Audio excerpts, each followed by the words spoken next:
Mirad, en el verano, una de las cosas en las que más se piensa para disfrutar es del agua. A la gente le gusta ir a lugares donde hay agua, bien sea el mar, un lago o cerca de un río, unos para descansar, otros para pasarlo bien, otros para admirar la belleza del Creador y otros para hacer deporte. Pues resulta que también el mar y el agua aparecen bastante en el Evangelio, como hoy escuchamos. Hay unos momentos importantes en la vida del Señor que están relacionados con el mar, con el lago. En el Evangelio descubrimos que el lago nos sugiere también otras cosas. Sirve para comparar el apostolado con una pesca, nos ayuda a descubrir quién es Jesucristo, es el escenario de la transformación de los discípulos y es un momento oportuno y extraordinario para aprender a orar. Vamos a verlo un poquito. Después de la multiplicación de los panes, dice el Evangelio, Jesús hace dos cosas. La primera es que manda a los discípulos que suban a la barca, que naveguen y que se adelanten a la otra orilla. Él no sube a la barca, él se queda despidiendo a la gente y se retira él solo al monte a orar en silencio y en soledad. Más tarde, cuando los discípulos estaban en la barca en medio del lago, se levantó una tempestad, es decir, viento contrario y olas en contra de la barca. La situación en la barca es complicada mientras que Jesús sigue él solo en el monte rezando. A mitad de la noche, hacia el amanecer, en la cuarta vigilia, dice el texto, es decir, entre las 3 y las 6 de la mañana, Jesús se acerca a ellos andando sobre las aguas. Los discípulos se asustan al verle y le dice: «Ánimo, soy yo, no tengáis miedo». Pedro, que suele tener iniciativas, le dice: «Señor, mándame ir a ti. Si eres tú, mándame ir a ti». Y Jesús le dice: «Ven». Pedro sale de la barca, empieza a caminar sobre las aguas, pero al ver lo que está pasando, tiene miedo, comienza a hundirse y grita: «Señor, sálvame». Jesús le tiende la mano, lo agarra y suben a la barca. Estando ya en la barca, el viento se convierte en calma. Los discípulos se postran ante Jesús y dicen: «Verdaderamente tú eres el Hijo de Dios». Esta es la escena. Primero miramos al Señor y vemos que se esconde para orar. A veces invitará a algunos de los discípulos en determinados momentos, a que estén cerca en su presencia, pero lo que más le gustaba al Señor es retirarse en silencio y en soledad a orar. ¿Por qué? Porque el silencio y la soledad no es aislarse, es recogerse para estar totalmente vuelto y atento al Padre. Nosotros también tenemos que aprender a hacer esto, porque para poder orar de verdad tenemos que recogernos. Si nuestro corazón no hace más que ir de aquí para allá, sacudidos por los ruidos, por las noticias, por las redes sociales o por lo que ocurre, ¿qué es lo que sucede? Que uno tiene voluntad de orar, pero al final lo que hace es dar vueltas a lo que uno piensa, mientras que lo fundamental en la oración es mirar a otra persona. De aquí que sea importante aprender a buscar sitios, momentos, lugares en nuestra vida donde se pueda estar a solas con el Señor. Segunda cosa importante, la oración está enmarcada en el camino de la vida. La oración es el lugar donde llevamos la realidad de lo que vivimos. La oración no es un refugio, sino que es vivir con Dios para que Él ilumine y nos fortalezca en las circunstancias o acontecimientos que tengamos que vivir.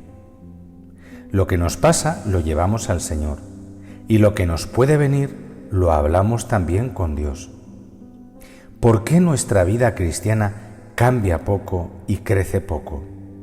Porque lo que vivimos no lo presentamos al Señor para que nos dé luz, porque los planes o proyectos que deseamos hacer no los oramos antes para saber si es voluntad y preguntarle: Señor, ¿esto o aquello? ¿O esta situación o esta persona? ¿Tú qué crees? ¿Cuál es tu voluntad? Dame, por favor, luz. Por eso el caminar sobre las aguas no es que de repente al Señor le ha dado por hacer eso, sino que es algo que primero lo ha hablado con el Padre. El Señor sorprende a los discípulos que en ese momento lo están pasando mal a causa de la tempestad. Y cuando aparece el Señor, ¿qué les infunde? Confianza. Ánimo, no tengáis miedo, yo soy. Eso es confianza. Al decir yo soy, está pronunciando el nombre de Dios. Los discípulos reconocen el nombre de Yahvé. Jesús caminando sobre las aguas y calmando la tempestad, ¿qué está demostrando? Que es Dios, que es el Creador, que tiene poder sobre la naturaleza, con lo cual está resolviendo la incógnita. ¿Por qué ha multiplicado los panes y los peces? Porque es el Señor de la naturaleza. Por eso camina sobre las aguas y por eso calma la tempestad. Y Pedro, al ver a Jesús, reza. Sí, reza, porque le dice: Señor, si eres tú, mándame ir a ti. Es decir, Pedro le manda a Jesús que le mande a él lo que tiene que hacer. Sí, lo habéis oído bien. Le manda a Jesús que le mande a él lo que tiene que hacer. Esta es una manera de orar en la que a veces lo que hacemos es mandarle a Dios que haga lo que queremos. ¿Y qué suele pasar cuando rezamos así? Que no suele salir bien, como le pasó a Pedro, que se bajó de la barca, empezó a caminar y apenas había empezado a caminar, pues aquello no salió bien, porque no tenía costumbre de caminar sobre las aguas, evidentemente. Pues a veces también a nosotros nos pasa eso. Pensamos que la mejor oración consiste en decirle a Dios lo que tiene que hacer. Qué bueno fue el Señor que le hizo caso, pero le hizo caso para su bien, para enseñarle que lo mejor para él no es según su parecer, sino que lo mejor para él es según Dios. El Señor le concede la gracia única a Pedro de poder caminar sobre las aguas, pero Pedro, que no había rezado bien, porque la verdadera oración no es decirle a Dios lo que tiene que hacer, su corazón empezó a caer. Y atención, al notar que se hundía, Pedro aprendió a orar bien y dijo: Señor, sálvame. Y probablemente aprendió a gritar al Señor, porque aprendió a gritar desde su impotencia. Fantástico, la mejor oración. Quien no ha vivido esto, quien no ha gritado alguna vez: Señor, sálvame, todavía no ha aprendido a rezar. Ciertamente, orar es hablar con Dios, escucharle y contarle lo que llevamos en el corazón, pero la verdadera oración solo nace cuando tú reconoces en tu corazón y clamas la verdad de Jesucristo: tú eres mi Salvador, por favor, Señor, sálvame. Y para decir esto hay que ser consciente de que yo no puedo salir de esta situación. Señor, o me echas tú una mano, o yo de aquí no salgo. No hay oración más importante en la vida que haber pasado por esto, porque quien no ha pasado por clamar al Señor, sálvame, todavía no conoce a Jesucristo. Y el Señor, claro que le echa una mano, le saca del agua y le lleva consigo a la barca, que siempre en el Evangelio es signo de la Iglesia. La Iglesia es esa barca que camina sobre las aguas, sostenida y guiada por el Señor y al viento del Espíritu Santo.